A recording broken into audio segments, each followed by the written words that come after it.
प्रिय भगवत प्रेमी भक्तों, मैं डॉक्टर एस पांडे महाराज दयाशंकर आज आपके समक्ष एक ऐसे विषय की ओर अध्ययन करने के बाद स्पष्टीकरण देने का प्रयास करूंगा कि आपके ज्ञान को शास्त्रों के अनुसार कहीं सुनी बातों पर विश्वास न करके शास्त्रों के अनुसार ये बतलाने का प्रयास कर रहा हूँ कि श्री शांता जी कौन थी और किसकी पुत्री थी। क्या शांता जी श्री दशरथ जी की बड़ी पुत्री अर्थात राम जी सहित चारों भाइयों की बड़ी बहन थी, या श्री दशरथ जी को पुत्री के रूप में श्री शांता जी की कहीं अलग से प्राप्ति हुई थी। क्या शांता जी श्री दशरथ जी के परम मित्र पड़ोसी अंग देश के राजा रोमपाद की पुत्री थी। भक्तों, बहुत अध्ययन करने के बाद जो तथ्य मुझे मिले हैं उन तथ्यों के अनुसार 4 प्रकार की बातें आती हैं। भक्तों, आध्यात्म रामायण के अनुसार तृतीय सर्ग में परिशिष्ट में यह बतलाया गया है कि हमारी शांता जी श्री दशरथ जी की ही पुत्री थी, बड़ी पुत्री थी।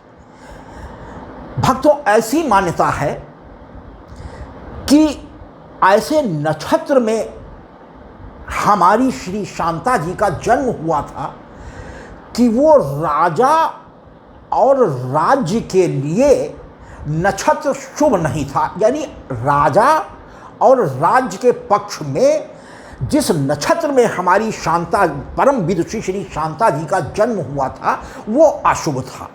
तो लेकिन चूंकि कोई संतान नहीं थी, इसलिए ऋषियों की बात पर कभी भी महाराजा दशरथ ने गौर नहीं किया और यह माँ कौशल्या जी की ही पुत्री थी और बड़े प्यार से इनका लालन पोषण अध्ययन अध्यापन गुरु वशिष्ठ आश्रम में महाराज दशरथ जी ने कराया। लेकिन उसी समय एक ऐसी घटना घटी कि किसी काम से, चूंकि अवध राज्य के अधीन ही आसपास के भी राज्य थे जिसमें अवध राज्य दखल नहीं देता था, लेकिन जो सालाना कर होता था वो राजा वहाँ उस प्रदेशों का आकर के दे जाया करता था। और कोई कठिन विषय पर यदि परामर्श लेने की बात आती थी तो वो राजा उस विषय को लेकर के अवध राज्य में महाराज दशरथ के समक्ष आता था। एक और मान्यता है भक्तों कि राजा रोमपाद श्री दशरथ जी के साढ़ू थे, अर्थात कौशल्या जी की छोटी बहन रोमपाद जी को ब्याही थी, लेकिन उनके कोई संतान नहीं थी। तो एक बार जब वो आए और भोजनशाला में भोजन कर रहे थे तो शांता पर नज़र राजा की पड़ी, जो कि अंगदेश के राजा रोमपाद जी बहुत वृद्ध हो गए थे। तो उन्होंने कहा कि प्रार्थना किया कि महाराज, आप तो वैसे भी आप ही के परामर्श से मैं राजकाज ये सब चलाता हूँ, अब इतना वृद्ध हो चुका हूँ, तो यदि इस पुत्री को आप मुझे गोद दे दे तो कम से कम राज्य को संभालने के लायक यह आपकी पुत्री हो जाएगी और मैं निश्चिंत हो जाऊंगा। तो चूंकि संतान होना प्रारंभ हो गया था, भले ही वो पहली संतान के रूप में पुत्री ही क्यों न हुई हो, तो यह महारानी कौशल्या और दशरथ ने विचार विमर्श किया कि इनको निराश करना उचित नहीं है। और दूसरे कहीं उन ज्योतिषी की भी वो बात मन में, ज्योतिषियों की भी याद आ गई कि जिस नक्षत्र में शांता जी का जन्म हुआ है वो राजा और अवध राज्य के लिए, यानी स्वयं महाराज दशरथ के लिए और स्वयं अवध राज्य के हित में शुभ नहीं है वो नक्षत्र। तो यह भी एक कारण था। तो शहर से इन्होंने राजा अंगदेश के राजा रोमपाद को शांता जी को गोद में दे दिया था। भक्तों, ये आध्यात्म रामायण के हिसाब से है। और हमारी आनंद रामायण के हिसाब से दूसरा मत ये है कि यह अंग देश के राजा रोमपाद की ही पुत्री थी। एक बार अंग देश में भीषण अकाल पड़ गया, अवर्षण हो गया। ऋषि मुनियों को बुलाया गया, संतों को बुलाया गया, पंडितों को बुलाकर उनकी सलाह ली गई, परामर्श लिया गया। तो सभी की ये सलाह थी, यदि किसी तरीके से बाल ब्रह्मचारी वेद शास्त्रों के ज्ञाता श्रृंगी ऋषि को राज्य में ला करके अनुष्ठान करवा दिया जाए, यानी छोटी सी यज्ञ करा करके उनके जरिए मंत्रोच्चार करा दिया जाए, तो इस अनावृष्टि से निजात मिल सकती है, मुक्ति मिल सकती है। इतने परम प्रतापी और तेजस्वी विभांडक ऋषि का यश और ख्याति है। तो भक्तों, हमारे राजा रोमपाद ने अपने देश की उच्च शिक्षित सुंदरी गणिकाओं को इस काम के लिए लगाया कि चूंकि वो विभांडक ऋषि जी के पुत्र थे, श्रृंगी ऋषि, एक बार विभांडक मुनि एक कुंड में स्नान करके समाधि लगाए हुए थे। उसी समय उधर से उर्वशी नामक एक अप्सरा गुजरी और उन देख करके हमारे विभांडक ऋषि जी का ध्यान भंग हो गया और सरोवर में इनके तेज से उसमें जल पी रही एक मृगी ने वो तेज को जल के साथ ही ग्रहण कर लिया, जिससे वो गर्भवती हुई और श्रृंगी ऋषि का जन्म हुआ। चूँकि मृगी जिसे सींग होती हैं, उससे श्रृंग ऋषि का पुत्र का, विभांडक जी के इन पुत्र का जन्म हुआ था। लिहाजा इन्होंने सींग होने की संभावना को देखकर बचपन से ही इनका नाम श्रृंगी रख दिया था और एकांतवास में इनको शिक्षा दीक्षा वेद शास्त्रों का अध्ययन करा करके परम विद्वान बना दिया था। भक्तों, इन्हें नर और नारी का भी भेद नहीं मालूम था। तो जिस समय अंग देश से वो गणिकाएं गई, उनके हाव भाव, नृत्य और गान पर ये मोहित हो गए, क्योंकि यह चीज़ पहली बार इन्होंने देखी थी। किसी महिला को देखा था, उसके मुख से सुंदर गान सुना था, वाद्य सुना था, मधुर आवाज़ सुना था, तो ये मोहित हो गए और उनके कहने से ये उनके साथ अंग देश के लिए बगैर पिता से, विभांडक जी से, क्योंकि वो तो समाधिस्थ थे, तो बगैर उनसे बताए हुए यह उन नर्तकियों के साथ अंग देश में आ गए और छोटा सा अनुष्ठान यज्ञ का किया गया और इनके मंत्रोच्चार करते ही प्रबल वर्षा हो गई और राज्य अकाल से मुक्त हो गया। और भक्तों, चूंकि इनके पुत्र नहीं था, इसलिए श्रृंगी ऋषि से उन्होंने प्रार्थना पुत्र के लिए भी किया था। तो एक हव्य जो है इन्होंने अनुष्ठान का पुत्र प्राप्ति के लिए भी उसमें किया और यज्ञदेव भगवान प्रसन्न होकर के आशीर्वाद देकर के चले गए और राजा रोमपाद को एक पुत्र भी हो गया। भक्तों, इससे प्रसन्न होकर के, विद्वता और इनकी सिद्धि से प्रसन्न होकर के राजा रोमपाद ने अपनी उस गुणी पुत्री शांता का विवाह कर दिया।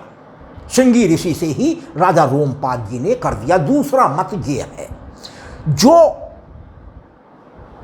आनंद रामायण में वर्णित है भक्तों, और ब्याह कर दिया। ब्याह करने के बाद कुछ समय के बाद विभांडक जी के पास दूतों को भेजकर संदेशा भिजवा दिया कि महाराज आ करके अपने पुत्र के साथ अपनी बहू को भी ले जाने की कृपा करें, आपकी बड़ी कृपा होगी। पीछे उद्देश्य यह था कि कहीं मैं श्रापित न हो जाऊं, विभांडक ऋषि जी क्रोध में आकर के श्राप न दे दें। लेकिन बहू पाने की लालसा में हमारे विभांडक ऋषि जी का कोई क्रोध नहीं हुआ, कोई श्राप नहीं दिया, बल्कि इतना प्रफुल्लित हो गए कि हमारे वंश को चलने के लिए प्रभु ने हमें एक बहू पहले से ही प्रदान कर दी बगैर किसी प्रयास के। तो अमूल्य धन समझकर बड़ी हंसी खुशी विभांडक ही जा करके अपने पुत्र और अपनी बहू को साक्षात विदा करा करके फिर अपने आश्रम में ले आई। भक्तों, एक तीसरा मत और आता है। तीसरे मत के अनुसार जो भक्तों वर्णित किया गया है भुसुंडी रामायण में, और जिसको सनातन धर्म चैनल ने प्रसारित किया है यूट्यूब पर, लेकिन भक्तों मुझे काग भुसुंडी रामायण मिल नहीं सकी। मैंने बहुत प्रयास किया और अब भी प्रयास में हूँ, तो मैं उनके द्वारा बतलाई गई यह चौथा मत आपके समक्ष प्रस्तुत करता हूँ। हालांकि इसके अंदर जो श्रवण कुमार का जिक्र आया है वो आनंद रामायण जी ने भी उस घटना को सत्य बताया है, इसलिए लगता है कि यह चैनल ने जो यह चौथा मत बताया है यह भी सत्य है। लेकिन भक्तों, प्रमाण के सहित भुसुंडी रामायण मुझे मिल नहीं पाई है, इसलिए मैं दावे के साथ इस पर नहीं कह सकता हूँ कि क्या ये सत्य है, लेकिन अर्ध सत्य जरूर है, क्योंकि श्रवण कुमार का दशरथ के हाथों मारा जाना आनंद रामायण ने भी वर्णित किया है। लिहाजा इस चैनल में बतलाई गई यह बात तो सत्य सिद्ध होती है, लेकिन क्या शांता श्रवण कुमार की बहन थी, इस पर आनंद रामायण ने कुछ नहीं बताया है।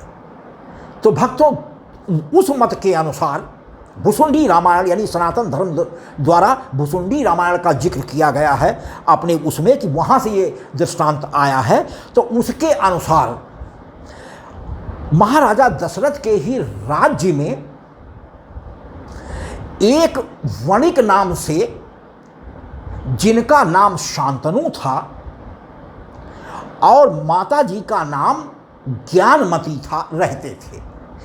उन दोनों के कोई संतान नहीं थी, लेकिन वणिक होने के नाते, वैश्य होने के नाते दुकान जरूर वो चलाते थे, और उनकी दुकान में एक और जो सामान लेने आते थे उनके पास भी कोई पुत्र नहीं था। लेकिन कुछ समय के बाद उनको पुत्र की प्राप्ति हो गई। तो जब एक दिन वो इनकी दुकान में आए तो शांतनु जी ने अपने उन ग्राहक मित्र से पूछा कि भैया आपको कैसे पुत्र की प्राप्ति हुई। तो उन्होंने बतलाया कि भैया मैंने प्रकांड पंडितों से भी सलाह किया और कुछ ऋषि मुनियों के बतलाए के हिसाब से श्री शिव जी के महामंत्र पंचाक्षर ओम नमः शिवाय का जाप किया था, जिसके फलस्वरूप भोलेनाथ ने प्रसन्न होकर के मुझे दर्शन दे करके वरदान दिया और मुझे इस पुत्र रत्न की प्राप्ति हुई। तो भक्तों, वणिक होने के नाते, बनिया होने के नाते, वैश्य होने के नाते, कि गुरु करने में कौन धोती दे, अंगौछा दे, कुछ धन द्रव्य दे, कुछ सीधा पानी दे, ये खर्चा होगा। मंत्र तो हमें पता ही लग गया कि ओम नमः शिवाय जपने से इनको पुत्र की प्राप्ति हुई है। भक्तों, शांतनु ओम नमः शिवाय का जाप करने लगे। कुछ अवधि तक नमः शिवाय के जाप में जब ज़्यादा समय देने लगे तो पत्नी ज्ञानमती जी ने उनसे कहा कि भगवान आप क्या जप रहे हैं, मुझे भी बतावें। आपको इस अपने व्यापार से ज़्यादा मंत्र जाप में आनंद आ रहा है, तो मुझे भी बतावें कि आप क्या जाप कर रहे हैं। तो उन्होंने पूरा दृष्टांत पत्नी को बताया कि वो जो ग्राहक आया करते थे उनके भी कोई संतान नहीं थी, और उन्होंने इसी मंत्र का जाप किसी ऋषि मुनि के कहने पर किया था और उनको पुत्र रत्न की प्राप्ति हो गई। तो उनसे जान करके उसी मंत्र का जाप मैं भी कर रहा हूँ। तो चूँकि पुत्र तो ज्ञानमती जी भी संतान चाहती थी, तो उन्होंने कहा कि पतिदेव जी मुझे भी वो मंत्र आप बता दें, तो मैं भी आपके साथ जाप किया करूँगा, तो जल्दी भगवान प्रसन्न हो जाएंगे। 1 से 2 की लोग अगर जाप करने लगेंगे तो भगवान जल्दी प्रसन्न हो जाएंगे। तो ज्ञानमती जी को उन्होंने वो मंत्र कान में बता दिया, क्योंकि यहाँ तो कुछ न देना था न लेना था, खाली मुख से बोल देना था। तो अब बोलना ही वो गुरु का मंत्र हो गया। तो ज्ञानमती जी के गुरु उनके स्वयं पतिदेव शांतनु हो गए।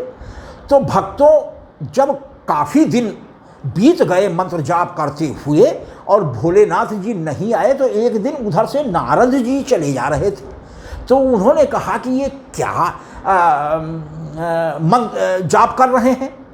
तो उन्होंने जा करके देखा कि ओम नमः शिवाय, ओम नमः शिवाय वो जाप कर रहे थे। ध्यानस्थ थे, जितनी देर मंत्र जाप करते थे उतनी देर ध्यान लगा करके करते थे। तो वो तुरंत वहाँ से भोलेनाथ जी के पास जा पहुँचे। उनको ये वरदान प्राप्त था कि तीनों लोकों में कहीं भी वो गमन कर सकते थे। ब्रह्मा जी के साक्षात मानस पुत्र थे। तो भोलेनाथ जी के पास जा करके उन्होंने अरदास लगाई कि हे भोले भंडारी जी, भोलेनाथ जी, कितने दिनों से एक भक्त आपका जाप कर रहा है और आप को सुनाई नहीं पड़ता। तो उन्होंने कहा कि नहीं नारद जी, मुझे किसी महिला का जाप मेरे कानों में सुनाई पड़ रहा है, लेकिन और कोई जाप मुझे नहीं सुनाई पड़ रहा है। तो भक्तों, बगैर गुरु किए मंत्र में की ताकत आधी रह जाती है, इसलिए वो मंत्र जाप तो करते थे लेकिन उसकी आवाज़ सीधा भोलेनाथ तक नहीं पहुंच पा रही थी, रास्ते में ही विलीन हो जाती थी। लेकिन चूंकि पति को गुरु बना करके शिव जी का ओम नमः शिवाय मंत्र जाप पत्नी ज्ञानमती कर रही थी, तो उनकी आवाज़ भोलेनाथ पर पहुंच रही थी। तो भोलेनाथ जी ने कहा कि नहीं नारद जी, मैं सोच ही रहा था कि अब चलना चाहिए, और भक्त बहुत संतान के बगैर बहुत दुखी हैं और काफ़ी समय से मेरी आराधना कर रहे हैं, तो हम अब जा रहे हैं। तो भोलेनाथ जी आकर के प्रकट हो गए और शांतनु जी से भी कहा कि आप वर मांगिए, मैं आपसे भी प्रसन्न हूँ। हालांकि कुछ देरी हो गई, आपका मंत्र पूरा स्पष्ट मुझे नहीं सुनाई पड़ रहा था। तो उन्होंने कहा कि भगवान, आपने हमारे उन मित्र जो हमारे ग्राहक भी हैं उनको आपके इसी जाप से आपने प्रसन्न होकर के पुत्र का वर दिया था, तो नाथ मैं भी चाहता हूँ कि मेरे भी एक संतान हो जाए, कुछ आगे के लिए अब मैं वृद्ध दोनों लोग हो चले हैं। तो उन्होंने कहा कि ठीक है, एक उसमें समस्या है कि आप अल्पायु यानी माता पिता गुरु भक्त सेवक पुत्र चाहते हैं, तो वह पुत्र अल्पायु होगा। लेकिन यदि आप पुत्र मात्र चाहते हैं जो दीर्घायु हो, तो उसके बारे में नहीं मैं कह सकता हूं कि वो पुत्र कैसा होगा। आपको जैसा चाहिए वैसा हम आपको देने के लिए तैयार हैं। तो शांतनु जी ने ये विचार किया कि मैं अब इतना वृद्ध हो चुका हूँ कि मुझे तो मतलब मातृ पितृ गुरु भक्त और प्रभु भक्त पुत्र चाहिए। अब मेरी उम्र ही अब कितनी बची है। तो उन्होंने मातृ पितृ भक्त अल्पायु पुत्र का वर मांग लिया। अब भोलेनाथ जी ने पत्नी ज्ञानमती माता ज्ञानमती से वर मांगने के लिए कहा। तो ज्ञानमती जी ने कहा कि बगैर पुत्री के वो कुल पवित्र नहीं होता है जब तक हाथों से कुछ दान न कर दिया जाए। हमारे सेठ महाराज ने जीवन भर कमाया है लेकिन कुछ अपने हाथों से दान नहीं किया है, तो क्यों ना मैं परम विदुषी एक गुणी पुत्री भगवान से मांग लूँ। तो माता ज्ञानमती ने परम विदुषी और ज्ञानी और विद्वान पुत्री की कामना की। भोलेनाथ ने एवमस्तु कह दिया और कुछ समय के पश्चात दोनों को जुड़वा रूप में एक पुत्र जिसका नाम श्रवण कुमार रखा और एक गुणी पुत्री जिसका नाम शांता रखा। जुड़वा रूप में दोनों पैदा हुए। भक्तों, कुछ समय के बाद पूर्व जन्म के किसी प्रारब्ध की वजह से एक महामारी में शांतनु और ज्ञानमती की दोनों आंखों की ज्योति चली गई और ये लालसा इनके मन में थी कि कभी जो है चारों धाम की या पवित्र तीर्थों की भी अगर यात्रा हो जाती या बेटे के जरिए बेटे के साथ चलकर हो जाती तो अच्छा था। लेकिन इसी विचार में कि दुकानदारी का नुकसान हो जाएगा, वो बात सोचते तो जरूर लेकिन उस पर अमल करने की बात नहीं सोची। लेकिन जब दो आँखों की ज्योति चली गई तो इनके मन में तीर्थ करने की इच्छा प्रबल हो गई और वृद्ध भी हो चले थे। तो तुरंत इन्होंने पुत्र श्रवण कुमार से कहा, चूँकि मातृ पितृ भक्त भोले शंकर ने ये बच्चा इनको दिया था तो तुरंत वो शहर तैयार हुआ और उसने कांवड़ बना करके नीमशारण्य, जो सीतापुर में चक्र तीर्थ है, जहाँ सबसे पहले शौनक सनकादि आदि ऋषियों ने पहली बार श्रीमद् भागवत कथा का पाठ किया था, वहाँ से यात्रा प्रारंभ करके सभी तीर्थों को होते हुए काशी जी जाते समय माता पिता को ला करके सरजू के पास सायंकाल हो गया। लिहाजा वहीं सरजू किनारे तब वन था, बहुत घना वन था, लेकिन इनको किसी चीज़ का डर तो था नहीं और सायंकाल हो चला था, तो सायंकाल के बाद यात्रा करना मुनासिब नहीं होता। ये वहीं तट पर रुक गए। उस समय इनके माता पिता काफ़ी प्यासे थे, तो इन्होंने पुत्र से कामना किया कि बेटा सरजू जी बगल से बह रही हैं और अगर ये घड़ा ले जा करके जल ले आओ तो प्यास बहुत तेज़ लगी है। भक्तों, श्रवण कुमार घड़ा ले करके जल लेने सरजू के किनारे आ गए। उसी समय भक्तों महाराजा दशरथ उस समय राजकुमार थे, तो नवयौवन था। शिकार और आखेट करने की पुरानी परंपरा रही, लेकिन उस दिन आखेट का एक विशिष्ट उद्देश्य था कि प्रजा ने आकर के शिकायत किया था कि सरजू के किनारे जो घना जल है वहाँ पर कुछ हिंसक जीव प्रतिदिन किसी न किसी प्राणी को खा जाता है और पकड़ में नहीं आता कि वो जीव सिंह है या पागल या मत उन्मत्त हाथी है। ये शिकायत राजा से प्रजा ने कर रखी थी।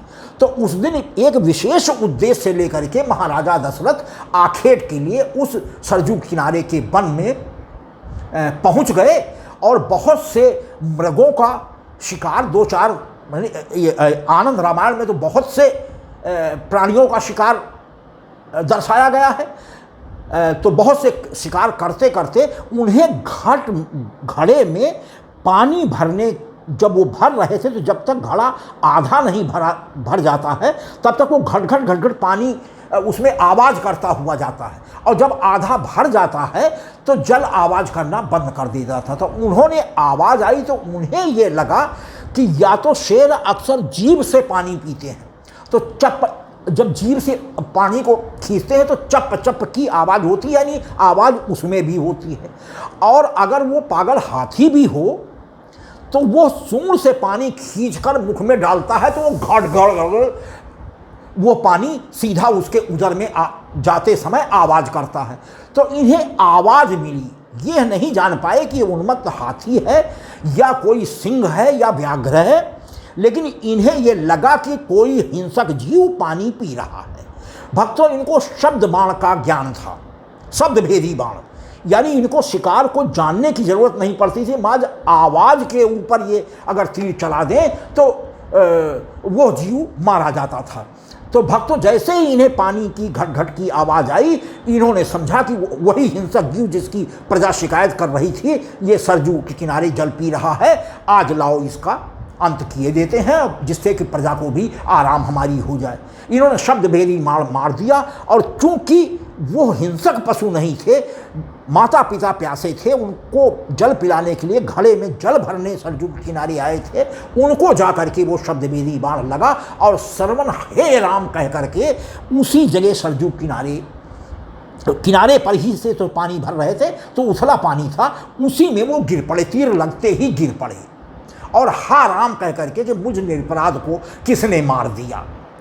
तो तत्काल, चूंकि बाण मिथ्या तो जा नहीं सकता था, शब्द भेद ही तो मारा था, इसलिए आवाज़ की स्थान पर तत्काल ये दौड़कर महाराजा दशरथ पहुँचे और जिस समय देखा कि ये तो प्राणी है, अरे राम रे राम, बड़ा अपराध हो गया, हाथ जोड़कर ये पश्चाताप करने लगे।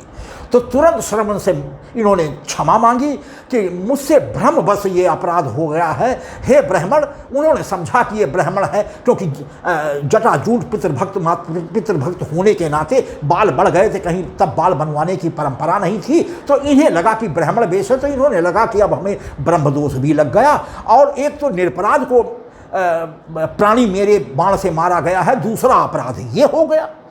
तो श्रवण कुमार ने कहा कि नहीं, मैं वणिक पुत्र हूँ।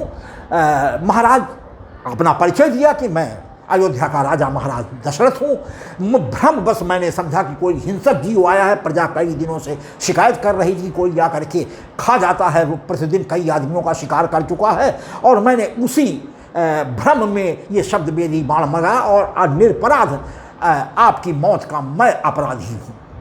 तो उन्होंने कहा कि इस समय तो अब मेरा अंतिम समय है, कृपया मेरा बाण निकाल करके मुझे जाने दीजिए और मेरे माता पिता जो दोनों आंखों से अंधे हैं, कांवड़ में मैं बैठा कर आया हूँ, उनको जल जा करके पिला दें। तो इन्होंने साहस नहीं हो रहा था, लेकिन उन्होंने आज्ञा दिया कि आप जल पिला करके सारी माता पिताजी को सत्य बात बताइएगा, झूठ नहीं बोलिएगा, अन्यथा हो सकता है कि कठोर श्राप के आप भागी बन जाएं। तो इन्होंने ले जा करके जल तत्काल बाण निकाला और तत्काल श्रवण कुमार के प्राण छूट गए। कड़ा ले करके जा करके माता पिता को जल पिलाया, लेकिन बच्चे के द्वारा पिलाए जाने वाले की विधि कुछ दूसरी थी। इन्होंने दूर से घड़े से जल लाना शुरू किया तो उनको शक पड़ गया कि ये मेरा श्रवण नहीं है। तो उन्होंने पूछा कि तुम कौन हो? शांतनु और ज्ञानमती जी ने प्रश्न किया कि आप कौन हैं जो आज जल पिला रहे हैं? तो उन्होंने बताया कि मैं अपराधी महाराज अजपुत्र दशरथ हूँ और मैं आपका अपराधी हूँ। भ्रम बस मेरे शब्द वेदी बाण द्वारा आपका पुत्र श्रवण मृत्यु को प्राप्त हो चला था। मैं अपराध के लिए आपके चरणों पर गिरता हूँ, अनजाने में हुए अपराध को महात्मन क्षमा करें। तो उन्होंने कहा कि अब तो मेरा जो आखिरी आधार भी था वो भी चला गया, तो मैं अब कैसे, अब मैं भी जी नहीं पाऊँगा और मेरी चिता बना करके मुझे भी मर जाने दीजिए। लेकिन इतना ज़रूर है कि जिस पुत्र वियोग में आज मैं मर रहा हूँ, एक दिन तुम भी पुत्र वियोग में तुम्हारे भी प्राण जाएंगे। यह श्राप शांतनु जी के मुख से निकल गया ना चाहते हुए भी। और इन्होंने वादा किया, जो वादा किया था, चिता लगाई, उसी पर शांतनु महाराज को लिटा दिया, श्रवण को भी लाए उसी चिता पर लिटा दिया और ज्ञानमती जी के चरणों पर साक्षात गिर पड़े। तो ज्ञानमती ज्ञानी विदुषी थी। उन्होंने कहा कि अब पति द्वारा दिए गए श्राप को मैं क्षमा करने की सामर्थ्य तो मुझ में नहीं है, लेकिन एक आप शपथ अवश्य लें। अगर आप वो शपथ दे सकें तो आपका कल्याण जरूर कुछ न कुछ हो जाएगा। मेरी घर में अकेली मेरी एक बिटिया शांता रह रही है, कृपया आप ये जल लेकर के शपथ लें कि आप उसे अपनी पुत्री के समान पाल पोष कर ब्याह कर देंगे, तभी मैं मतलब सुखपूर्वक मर सकूंगी। अन्यथा मर तो रही हूँ, लेकिन मैं सुख से नहीं मर सकूंगी। तुरंत महाराजा दशरथ ने शपथ लिया और कहा कि माता, मैं तो वैसे भी संतानहीन हूँ, ये तो आपने मुझे मन मांगी मुराद दे दी। तुरंत प्राण माता ज्ञानमती जी के भी छूट गए और तीनों का अंतिम संस्कार कर करके अपराध बोध से ग्रसित हो उन्हीं के राज्य की, चूँकि ये शांतनु और ज्ञानमती जी भी प्रजा थी, तो वहाँ जा करके शांता पुत्री को ये अपने घर ले आए। राजसी ठाट से उसका पालन पोषण उनका किया।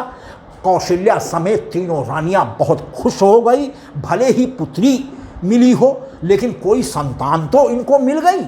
और महर्षि वशिष्ठ गुरु जी के आश्रम में भेजकर पढ़ाया लिखाया, पूरी गुरु शिक्षा दिखाई, वेद शास्त्रों में निपुण बनाया, धनुर्विद्या में पारंगत और संगीत शास्त्र में हमारी शांता जी परम पारंगत हुई और इनकी ख्याति फैल गई। राज्यसभा में रोजाना ऋषि मुनियों के प्रवचन होते थे, उसमें ऋषि मुनियों से ये प्रवचन करती थी, लेकिन कोई भी ऋषि मुनि शांता को शास्त्रार्थ में नहीं हरा पाता था। और सबने शांता की विद्वता, प्रभुता और विदुषी होने का मतलब मान लिया। तो इनकी ख्यात जब इतनी फैल गई तो महाराजा दशरथ के मन में आया कि अपनी इतनी गुणी पुत्री का ब्याह कम से कम इनके समकक्ष ही गुणवान, जो इसको शास्त्रार्थ में परास्त कर सके, उसी के साथ करना उचित होगा। तो उन्होंने मुनादी करवा दी और विभांडक ऋषि के ही पुत्र श्रृंगी जी, जिनके ज्ञान की चर्चा उस समय चारों ओर थी, बाल ब्रह्मचारी परम ज्ञानी वेद शास्त्रों के निपुण आचार्य थे, वो आए राज्यसभा में और शांता जी का उनका 16 दिनों तक शास्त्रार्थ चला। 16 दिनों तक श्रृंगी ऋषि भी परास्त नहीं कर पाए और न शांता जी परास्त कर सकी। लेकिन 17वें दिन के शास्त्रार्थ में शांता जी ने अपनी पराजय स्वीकार कर ली। फलस्वरूप राजा दशरथ जी ने अपने प्रण के अनुसार शांता पुत्री का विवाह श्रृंगी ऋषि के गले में जयमाल डला करके बहुत सा धन द्रव्य और राजसी ठाट के साथ श्रृंगी ऋषि के साथ शांता जी का विवाह कर दिया। भक्तों, अब जितने प्रकार के भी ये चारों मत थे मैंने आपके समक्ष रख दिए।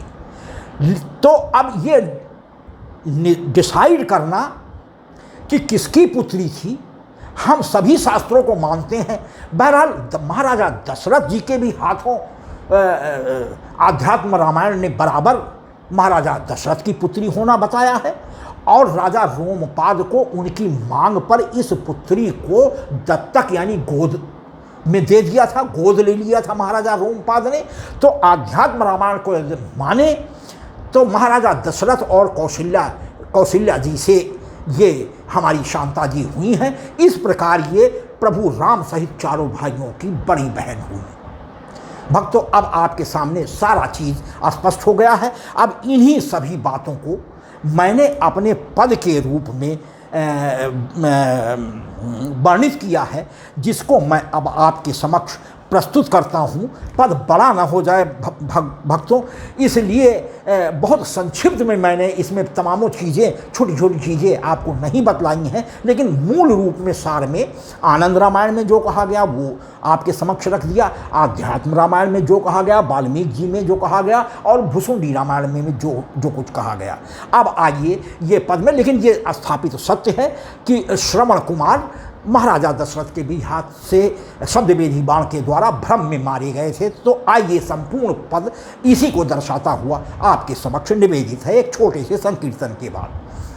राम राजा की जय, सीता मैया की जय, राम राजा की जय, सीता मैया की जय, बोलो दशरथ सुवन चारों भैया की जय, राम राजा की जय, सीता मैया की जय, राम राजा की जय, सीता मैया की जय, बोलो दशरथ सुवन चारों भैया की जय, बोलो दशरथ सुवन चारों भैया की जय। धन्यवाद भक्तों, अब आइए पद की ओर चलते हैं।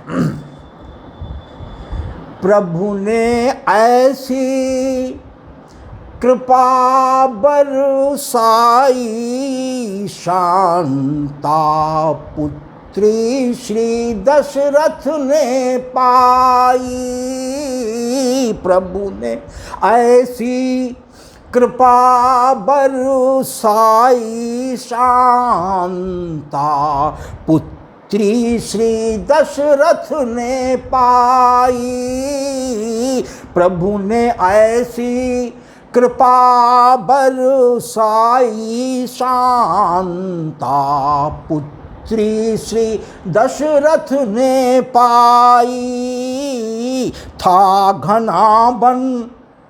प्रारंभ से भक्तों आप देखिए, था घना वन श्री सरयू किनारे, कई प्राणी पशु ने थे मारे, था घना वन श्री सरयू किनारे, कई प्राणी पशु ने थे मारे, श्री दशरथ ने लोगों से जाना, व्याघ्र गजराज आते मुहाना, श्री दशरथ ने लोगों से जाना, व्याघ्र गजराज आते मुहाना।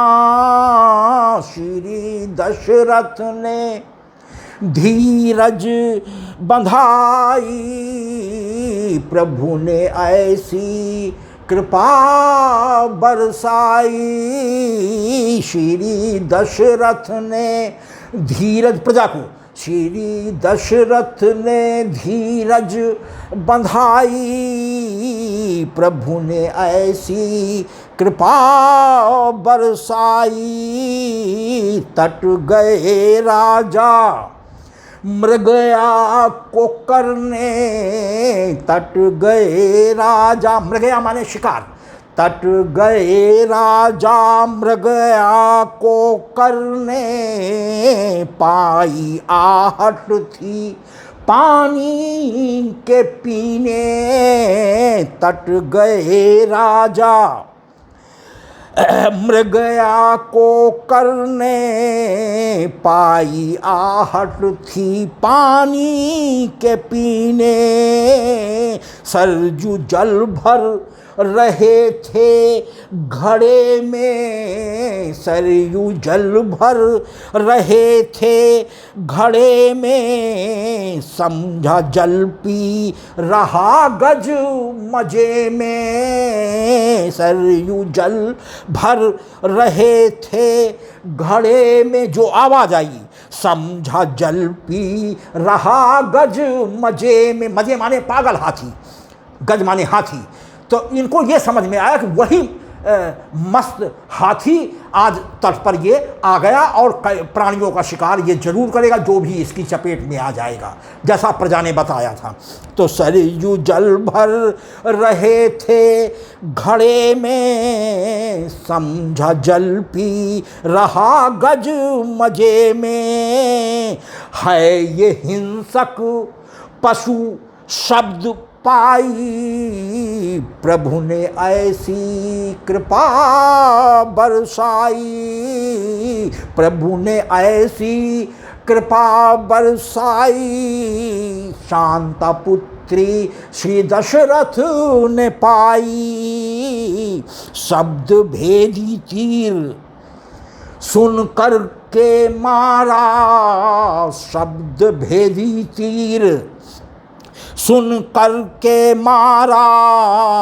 जा लगा है श्रवण को पुकारा, हे राम। शब्द भेदी तीर सुन कर के मारा, जा लगा है श्रवण को पुकारा।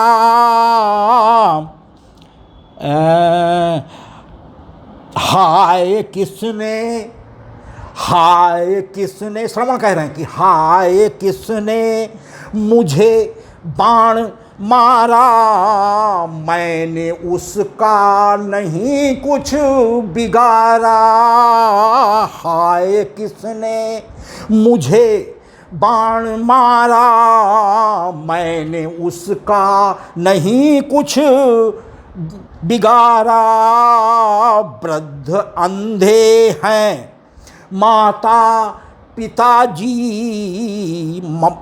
वृद्ध अंधे हैं माता पिताजी।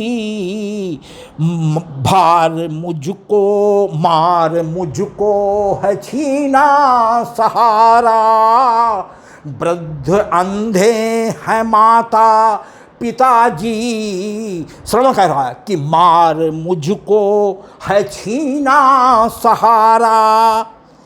कौन माता पिता जल पिलाई, शांता पुत्री श्री दशरथ ने पाई। कौन, श्रवण कह रहे हैं कि अब कौन माता पिता जल पिलाई, शांता पुत्री श्री दशरथ ने पाई। पहुँचे दशरथ, पहुँचे दशरथ, पहुँचे दशरथ, कहा नहीं जाना भ्रम में मैंने बाण संधाना।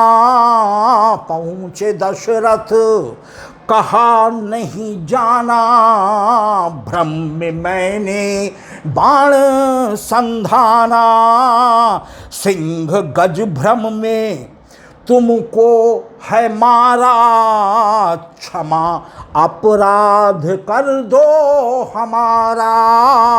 सिंह गज भ्रम में तुमको है मारा, क्षमा अपराध कर दो हमारा। आज सुत दशरथ हूँ मैं मेरे भाई, श्रवण कुमार को अपना परिचय दिया दशरथ ने कि आज सुत दशरथ हूँ मैं मेरे भाई, प्रभु ने ऐसी कृपा बरसाई। शांता पुत्री श्री दशरथ ने पाई, प्रभु ने ऐसी कृपा बरसाई। कौन हैं आप? अब राजा दशरथ श्रवण कुमार से पूछ रहे हैं अपना परिचय देने के बाद कि कौन हैं आप, क्यों जल भरने आए, कृपा करके मुझे बतलाएं। कौन हैं आप, क्यों जल भरने आए, कृपा करके मुझे बतलाएं। अंधे माता, श्रवण जी कह रहे हैं, अंधे माता पिता को हूँ लाया, सारे तीरथ उन्हें है कराया। अंधे माता पिता को हूँ लाया, सारे तीरथ उन्हें है कराया। प्यासे थे सरयू जल है मंगाई, प्यासे थे सरयू जल है मंगाई, शांता पुत्री श्री दशरथ ने पाई। पिता श्री शांतनु ज्ञानमती माता, श्रवण कह रहे हैं अपने पिता का परिचय कि पिता श्री शांतनु ज्ञानमती माता, उनको कुछ भी नहीं है दिखाता। हैं वो प्यासे, हैं वो प्यासे, बिठा तट पे आया, जाओ कह दो पियो जल हूँ लाया। हैं वो प्यासे, बिठा तट पे आया, जाओ कह दो पियो जल हूँ लाया। मैं बचूंगा नहीं जा बताई, श्रवण कह रहे हैं कि जा करके आप हमारे माता पिता को जल पिला करके सारी बातें सच सच बता दीजिएगा, और मैं अब बच नहीं सकता, मैं अब जा रहा हूँ। तो मैं बचूंगा नहीं जा बताई, शांता पुत्री श्री दशरथ ने पाई। कहा सर्वन ने तीर निकालो, जा जनक जी को अब तुम संभालो। श्रवण ने तुरंत अनुरोध किया कि महाराज अब ये तीर जो मुझे बेहद कष्ट दे रहा, निकाल करके मुझे जाने दें, और आप जा करके मेरे अंधे माता पिता को पानी पिला करके उनको संभालें। तो कहा सर्वन ने तीर निकालो, जा जनक जी को अब तुम संभालो। प्राण जाते हैं अब तो हमारे, जा जनक के बनो तुम सहारे। प्राण जाते हैं अब तो हमारे, जा जनक के बनो तुम सहारे। जल पिला के दो सब सच बताई, शांता पुत्री श्री दशरथ ने पाई। अब महाराजा दशरथ जल लेकर के पिला तो रहे हैं, श्री शांतनु जी का ले गए उनके पास तक, लेकिन अब वो पूछ रहे हैं अपने बेटे के जल पिलाने के तरीके को, वो जानते थे, लेकिन दशरथ जी तो वो तरीका नहीं जानते थे। तो उनको तुरंत शक पड़ गया कि ये मेरा बेटा शर्मन नहीं है, ये कोई और है जो मुझे जल पिला रहा है। तो उन्होंने तुरंत पूछा कि कौन तुम हो, आ जल है पिलाया, मेरा सरवन नहीं अब तक आया। कौन तुम हो, आ जल को पिलाया, मेरा सरवन नहीं अब तक आया। दशरथ जी उत्तर दे रहे हैं, मैं हूँ अपराधी दशरथ तुम्हारा, भ्रम से मारा गया सुत तुम्हारा। मैं हूँ अपराधी दशरथ तुम्हारा, भ्रम से मारा गया सुत तुम्हारा।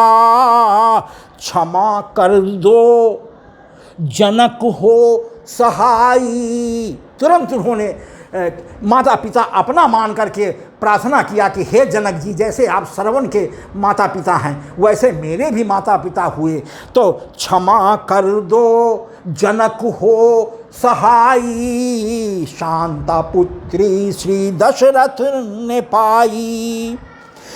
दशरथ जी अब शांतनु जी को, ज्ञानमती जी को बता रहे हैं कि समझा जल पी रहा मस्त हाथी, शब्द भेदी हुआ प्राण घाती। समझा जल पी रहा मस्त हाथी, शब्द भेदी हुआ पुत्र घाती।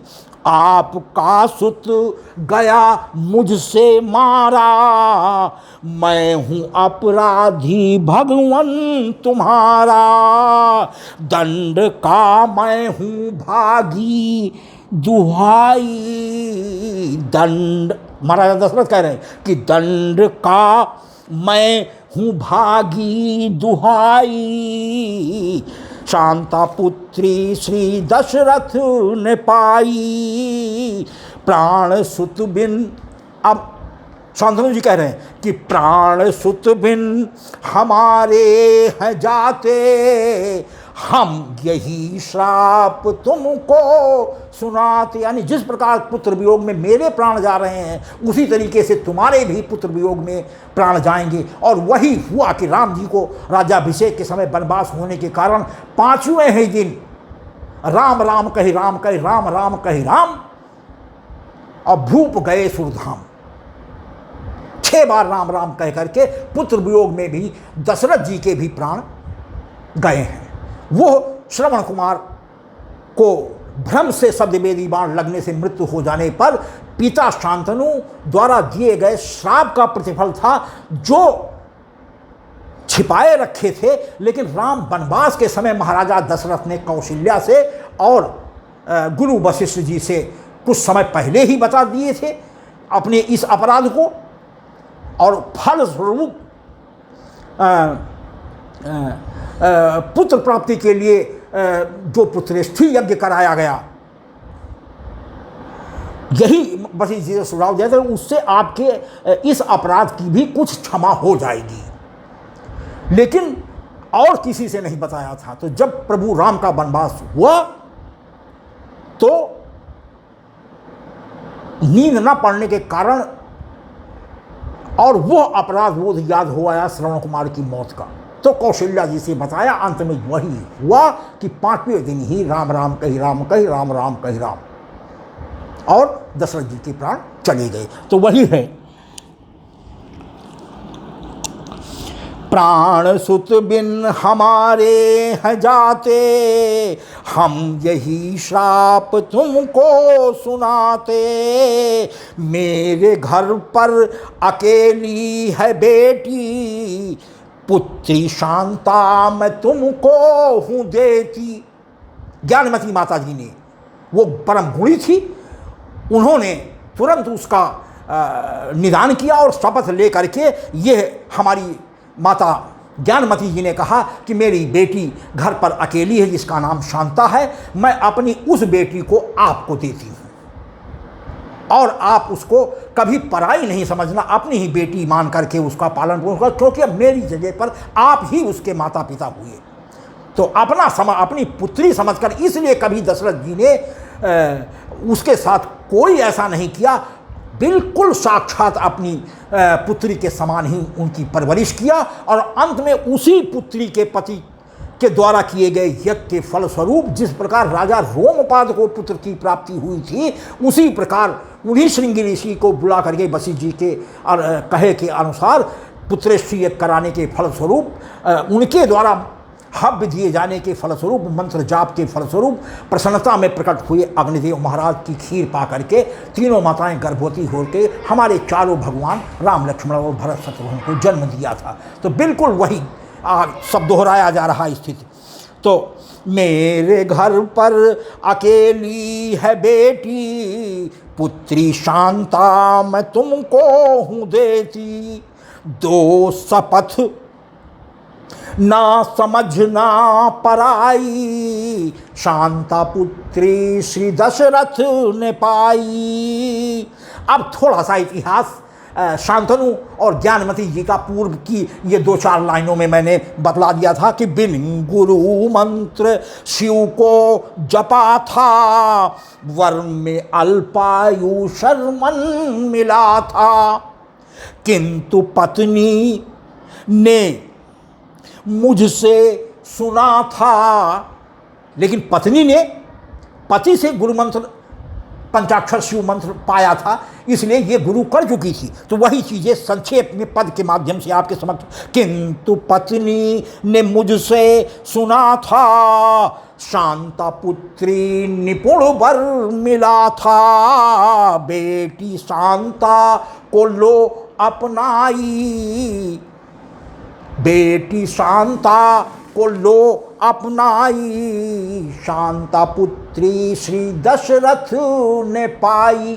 संक्षिप्त इतिहास ज्ञानमती जी ने महाराजा दशरथ को ये बता दिया कि अब मात्र हमारा आपका महाराज इसमें कोई दोष नहीं है, लेकिन हमारा बेटा ही अल्पायु मिला था।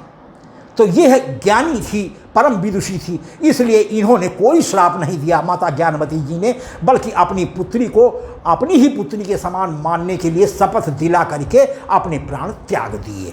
तो वही बहुत संक्षेप में भक्तों ये इतिहास भी पद के रूप में बतला देना जरूरी था कि दोष इसमें तुम्हारा नहीं है। ज्ञानमती जी कह रही हैं, प्रभु जो चाहें है होता वही है, दोष इसमें तुम्हारा नहीं है, प्रभु जो चाहें है होता वही है, प्राण हम दोनों के जा रहे हैं, दाह कर देना कहे जा रहे हैं, संग में सरवन को देना लटाई, शांता पुत्री श्री दशरथ ने पाई।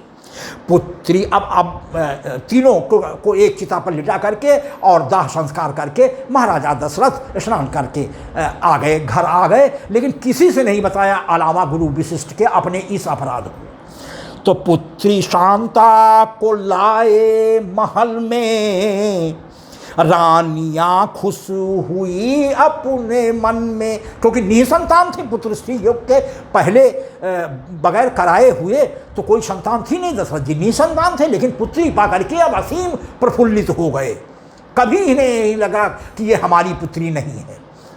तो पुत्री शांता को लाए महल में, रानियां खुश हुई अपने मन में, शिक्षा दीक्षा को गुरु ग्रह पठाया, वेद शास्त्रों में निपुण बनाया, धनुर्विद्या में पाई निपुणाई, शांता पुत्री श्री दशरथ ने पाई, राज कार्यों में सहयोग करती, राजा दशरथ को प्राणों से प्रिय थी, राज कार्यों में सहयोग करती, राजा दशरथ को प्राणों से प्रिय थी, ऋषि मुनियों के संग करती प्रवचन, श्रेष्ठता पाई माने है मुनिजन, राज कार्यों में सहयोग करती, राजा दशरथ को प्राणों से प्रिय थी, ऋषि मुनियों के संग करती प्रवचन, श्रेष्ठता पाई माने है मुनिजन, व्याह की शर्त शास्त्रार्थ हराई। महाराजा दशरथ ने तुरंत ही ये शर्त रख दिया कि व्याह की शर्त शास्त्रार्थ हराई, पुत्री शांता श्री दशरथ ने पाई, हुआ शास्त्रार्थ 16 दिनों तक, जीते श्रृंगी ऋषि भी न तब तक। अब परम ज्ञानी श्रृंगी ऋषि जी से शास्त्रार्थ 16 दिनों तक राज्यसभा में हुआ, लेकिन कोई पक्ष न शांता हारी और न श्रृंगी ऋषि जीते।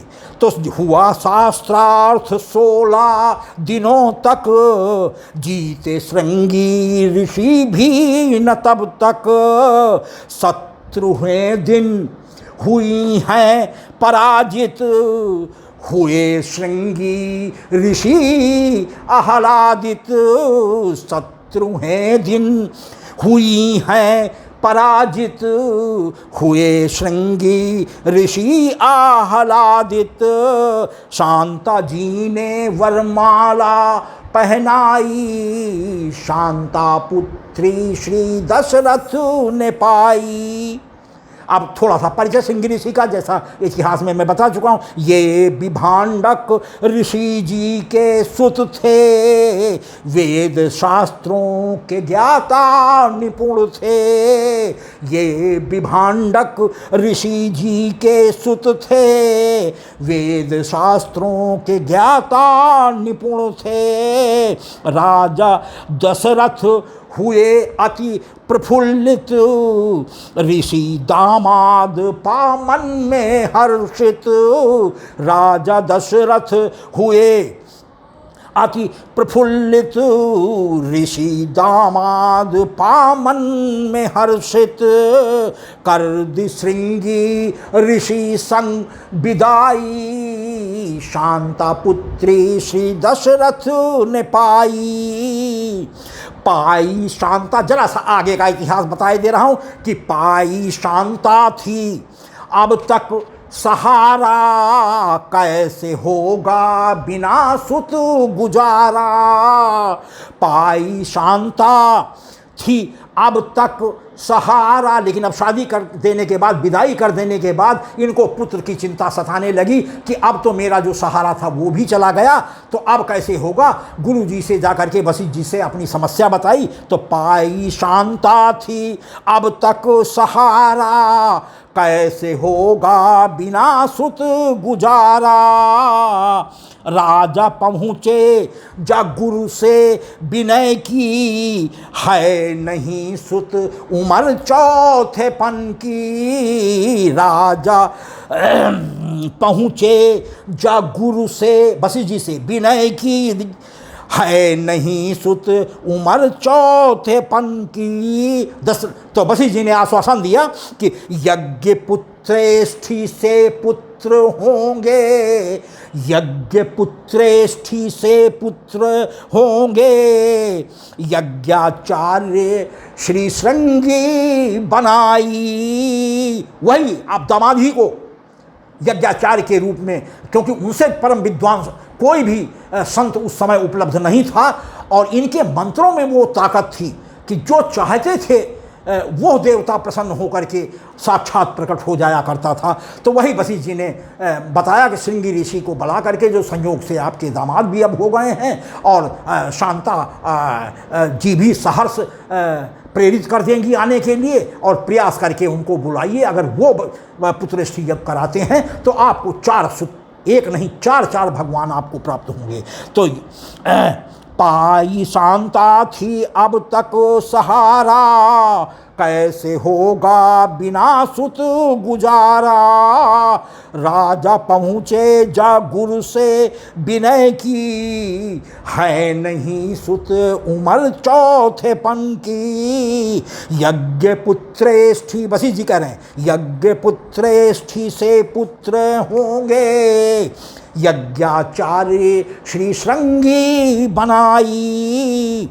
यज्ञ पूरा हुआ देव प्रगटे, खीर रानी सभी खाई डट के। यज्ञ पूरा हुआ देव प्रगटे, खीर रानी सभी खाई डट के। कौशल्या सुमित्रा कैकेयी, आशा पुत्रों की मन में संजोई। कौशल्या सुमित्रा कैकेयी, आशा पुत्रों की मन में संजोई। 12वें माह राघव जी प्रगटे, राम के संग ही चारों ही भाई।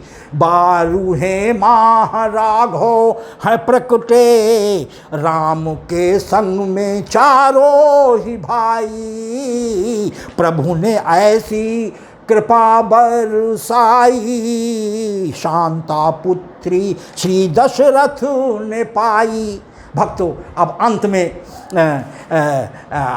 भक्त दया शंकर का कहना है कि दया शंकर कहे सच यही है, प्रभु जो चाहे है होता वही है। दया शंकर कहे सच यही है, प्रभु जो चाहे है होता वही है। कभी बेटी न समझो पराई, कभी बेटी न समझो पराई। एक देने से 4 सुत है पाई, एक शांता पुत्री को देने से 4 पुत्र महाराज दशरथ जी को प्राप्त हुए। तो भक्तों, बहुत दूर की बात इस अंतिम लाइन में है। कृपया एक बार और हमारी इस लाइन पर गौर करें कि दया शंकर कहे सच यही है, प्रभु जो चाहे है होता वही है। कभी बेटी न समझो पराई, एक देने से सुत 4 पाई। भले बिटिया थी श्री शांतनु की, कीर्ति दशरथ की है फैलाई। भले बिटिया थी श्री शांतनु की, कीर्ति दशरथ की है फैलाई। प्रभु ने ऐसी कृपा बरसाई, शांता पुत्री श्री दशरथ ने पाई। धन्यवाद भक्तों, पद को बहुत छोटा करने का मैंने प्रयास किया है, लेकिन इतने मतांतर थे कि सभी तथ्यों को पद के अंदर समाहित कर पाना बड़ा दुरूह कार्य था। और भक्तों, 1 मास से अधिक मुझे परिश्रम करने के बाद मेरा पद यह आकार ग्रहण कर सका। फैसला आपके ऊपर भक्तों है कि मैं अपने प्रयास में कहाँ तक सफल रहा। भक्तों, यदि मेरा ये पद भी आपको पसंद आता है तो कृपया मोबाइल के बाएं सबसे किनारे पर बने हुए ऊपर दर्शाते हुए अंगूठे को दबाकर लाइक करें, जिसको देख करके मेरा मन प्रफुल्लित हो जाता है। और भक्तों, उसी के आगे एक तिरछा नुमा एक चिन्ह बना होता है, उसको दबा देने से यह पद हमारा शेयर हो जाएगा आपके हित मित्र संबंधियों और परिचितों के पास। और भले उन्होंने सब्सक्राइब नहीं किया हो, फिर भी आपके शेयर कर देने से हमारे पद को वो सुनने में सक्षम हो जाएंगे। और भक्तों, उसी के सबसे अंत में सब्सक्राइब का बटन होता है, और उस सब्सक्राइब करने में भी भक्तों संकोच न करें, उससे हमारा मनोबल कई गुना बढ़ जाता है। और एक सबसे बड़ा फ़ायदा आपको होता है कि प्रति 7वें दिन यूट्यूब चैनल पर अपलोड होने वाला मेरा नया पद यूट्यूब चैनल की तरफ से दिए गए नोटिफिकेशन के माध्यम से आपको सूचित कर देता है कि नया पद पड़ गया है। और यदि आपके पास समय है तो वो सूचना देख करके आप तत्क्षण हमारे उस पद को अपलोड होते ही सुन सकते हैं और प्रभु की कृपा प्राप्त कर सकते हैं। भक्तों, यदि आपको हमारा ये पद पसंद आता है तो मैं आपकी कृपा का बहुत बहुत आभारी हूँगा। आपकी कृपा का बहुत बहुत धन्यवाद।